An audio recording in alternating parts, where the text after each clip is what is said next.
तो चंद दिनों से भारत में ये जो मुस्लिम मुखालिफ फसादात हैं, भारतीय रियासत मध्य प्रदेश में ये जो मुसलमानों की इमलाक, दुकानें, मकानों को मिसमार करने की कार्रवाई, इसको गैर कानूनी करार दिया। और आपको पता होगी ये बात, बैनुल-अक़वामी इंसानी हकूक़ के कवानीन की खिलाफ वर्जी करार दी, उन्होंने फौरी रोकने का मुतालबा भी किया है। लेकिन इसके बावजूद आपकी जो मोदी सरकार है वो इंतहा पसंदी को, फसाद को, लिसानियत को फरोग दिए चले जा रही है। क्यों? भारत देश के संविधान से चलता है। भारत एक स्वतंत्र मुल्क है। वो पाकिस्तान की तरफ पिट्ठू देश नहीं है कि अमेरिका कुछ कहे और उस पर वो रिएक्ट करे।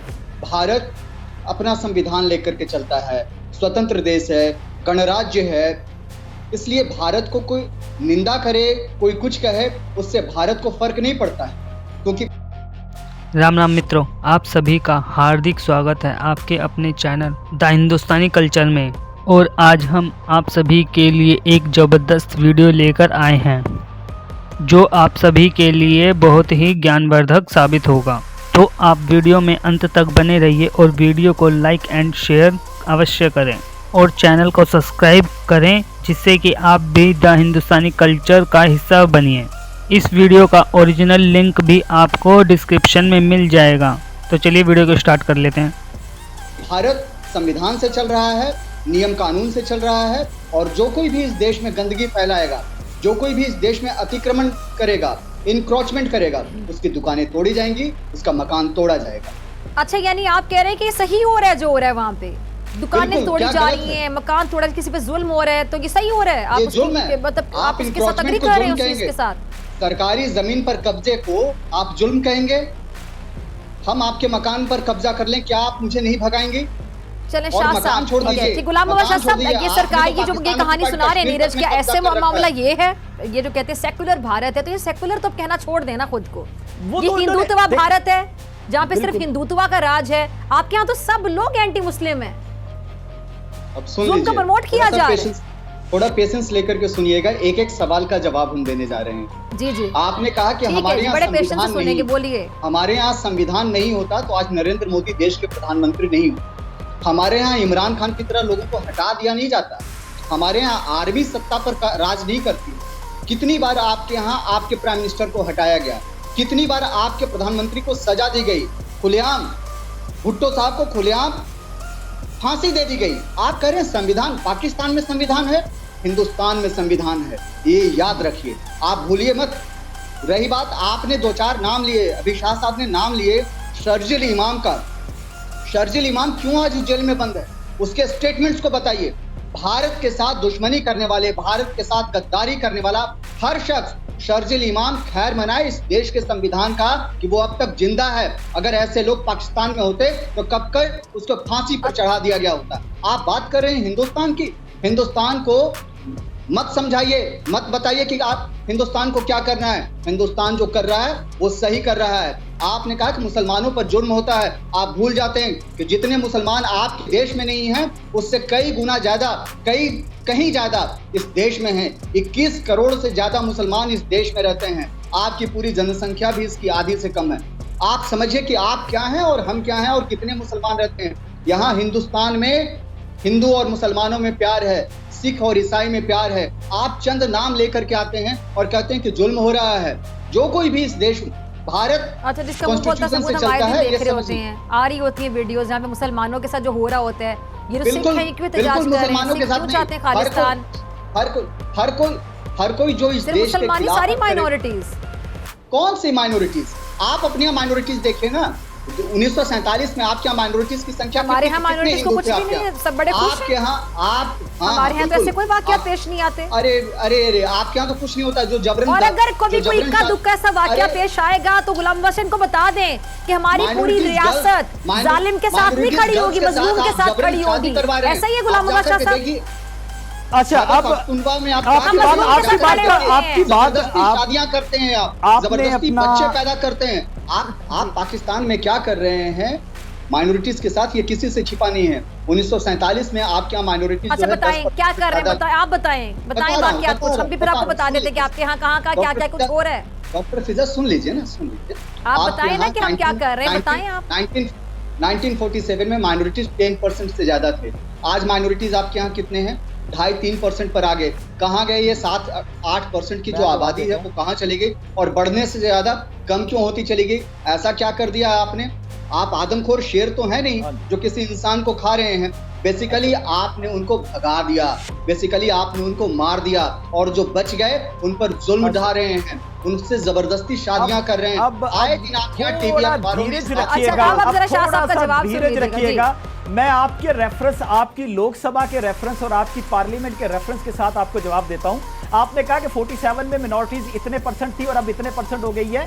आपको याद है कि जब आपके अमित शाह लोकसभा में गए तो उसके बाद उनसे डिटेल मांगी गई तो उन्होंने कहा कि 1971 में जब पाकिस्तान टूटा और जिसके पीछे भारत था और भारत ने वो साजिश रची थी, ठीक है, उससे पहले मिनॉरिटीज की तादाद और थी, और जब पाकिस्तान से बांग्लादेश बन गया तो मिनॉरिटीज की तादाद अलग होगी। और ये आपकी लोकसभा में रिपोर्ट प्रेजेंट हुई, अमित शाह ने प्रेजेंट की। पहली बात। दूसरी बात, आपने कहा कि पाकिस्तान में आर्मी सत्ता चला रही है। मैं आपको एक हिस्ट्री से बताऊं आपकी बात, आप कभी भी नहीं मानेंगे। वीके सिंह जब आपके आर्मी चीफ होते थे उस समय की अगर हिस्ट्री निकाल लीजिए तो मुझे ये बताइएगा कि वीके सिंह को जब वो एज का मसला डालकर उनको हटाने की बात हुई थी तो इंडियन आर्मी सारी देश से प्लेटून जो उनकी वो दिल्ली के बाहर क्यों आके बैठ गई थी, वो भी सबको पता है क्योंकि आपके उस वक्त के प्रधानमंत्री के काम पे टांग गई थी। अच्छा सुन लीजिए ना, सुन लीजिए, हौसला रख लीजिए भाई, हौसला। मुझे पता है कि आपने डिनाई करना है, मैं आपको रेफरेंस दे रहा हूं, बट आप डिनाई करते जाइए। मैं आपकी बात को, आपकी बात रखने का हक है भाई, आगे चलते हैं आपकी बात। आपने कहा कि अच्छा मेरी बात तो सुन लीजिए ना, हौसला तो रखिए ना थोड़ा सा। आपने कहा कि कॉन्स्टिट्यूशन के मुताबिक चलते हैं। आपकी सुप्रीम कोर्ट का ये एक जजमेंट मेरे पास पड़ा हुआ है, आपने मुसलमानों की बात की ना, ये 2018 में उत्तराखंड की हाई कोर्ट ने एक जजमेंट दिया और उन्होंने कहा कि स्पीकर की जो अजान दी जाती है, स्पीकर की आवाज 5 डिसेबल तक महदूद रखी जाए।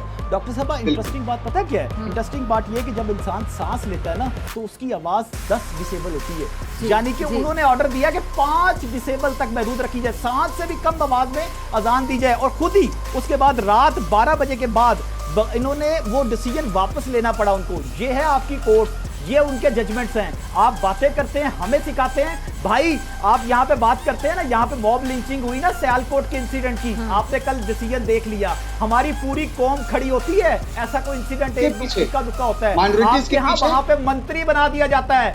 चलिए नीरज, कुछ तो सच बता देना, नरेंद्र मोदी से इतना मेरा ना डरा करें आप। अरे कोई नहीं डर रहा मैडम, पाकिस्तान केवल डरता है, और वाकई कोई नहीं सच बताएं। हम मुस्कुरा रहे हैं, हम तो मुस्कुरा रहे हैं क्योंकि मुझे पता है कि उस डर से आप कांप रहे हैं। जब पाकिस्तान की कपकपी छूटती है हमें अच्छा लगता है। शाह साहब, आपने कहा ना कि अमेरिका के साथ भारत क्वाड में बैठा है, ये बताता है कि भारत की ताकत कितनी है। मत भूलिए भारत की ताकत को।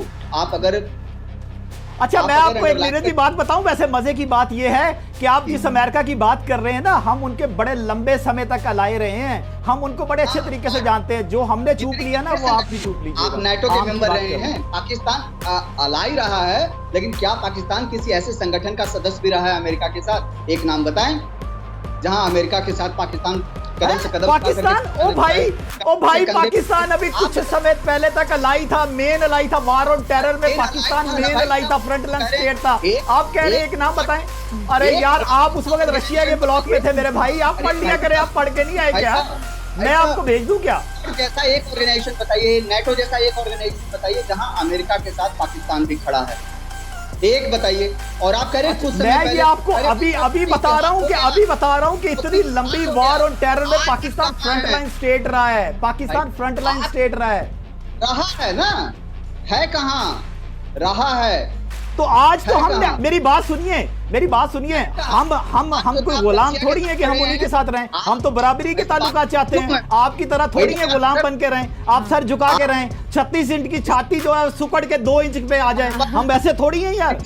56 इंच, 56 इंच। और सुन लीजिए, आप पिट्ठू में चाइना के, आप पिट्ठू में। 56 इंच की छाती है, वो बिल्कुल कम होके 2-3 पे आ जाती है फिर जब चीन की बात आती है तो। मन से इसको एक्सेप्ट कीजिए आप। हाँ, हम चीन के हीरोज की होती है। बैक बेंचर्स हैं चीन के, जैसा चीन कहता है वैसा करते हैं। और मत बोलिए, आज भी हम आपके पड़ोसी मुल्क हैं, आप हमसे ही बने हैं। आपके हवास पे कुछ सवाल रहते हैं, सर इसका जवाब दे दें नीरज। हमने इसलिए ये बात कहा क्योंकि आपने कहा कि अमेरिका के साथ आप क्वाड में बैठे हैं। हम क्यों ना बैठे भाई, हम ताकतवर हैं इसलिए हम बैठे हैं। दोस्ती बराबर वालों से होती, आप समझिए, इसलिए हम साथ में बैठे हैं। आप नहीं हैं इसका मतलब आप बराबर में नहीं हैं। साधारण सा, ये तो सिंपल सा फॉर्मूला है। तो आप हमेशा भाई आपसे हमें कोई यार, शौक भी नहीं है क्वाड में बैठने का। जब आप कश्मीर के साथ जुल्म बंद कर देंगे, आप मुसलमानों को मारना बंद कर देंगे, हम आपसे बात कर लेंगे। आप कहते रहे ना, हमने आपका हाई कमिश्नर यहाँ से निकाला था, आपने हमारा नहीं निकाला था। हमने कहा था कि हम डिप्लोमेटिक टाइज महदूद कर रहे हैं, आपने नहीं कहा था भाई। आप तो उसके बाद भी तरले मिलते करते रहे कि ये डिप्लोमेटिक रिलेशंस जो हैं वो कायम रहने दीजिए। तो आप कहाँ से आ गए? कौन किस बात की बोली है भाई? इमरान खान अब नहीं रहे, आप उनसे पूछिए, सत्ता में अब वो नहीं है, पूछिए कि कितनी बार मिन्नतें की कि भारत। अभी रिसेंटली इमरान खान का स्टेटमेंट सुन लीजिए, उन्होंने कहा कि भारत कैसा अपना डेमोक्रेसी चलाता है, कैसे दादागिरी करके रखता है, कैसी वहाँ की व्यवस्था है। आपके प्रधानमंत्री ने कहा, हमने तो कुछ नहीं कहा। इमरान खान का स्टेटमेंट अगर नहीं है तो गूगल पर सर्च कर लीजिए, आपके सामने आ जाएगा कि व्हाट मुझे पता है। हम देखिए, हम पढ़ते भी हैं, हम अच्छी चीजों की तारीफ भी करते हैं, हम बोगस नहीं रखते कि ये हमारी अच्छी चीज है। हम तो सिर्फ ये बता रहे हैं कि देखिए, हमने हमारे पे भारत इल्जाम लगाता रहा है कि हमने तालिबान बनाए, हमने भुगता।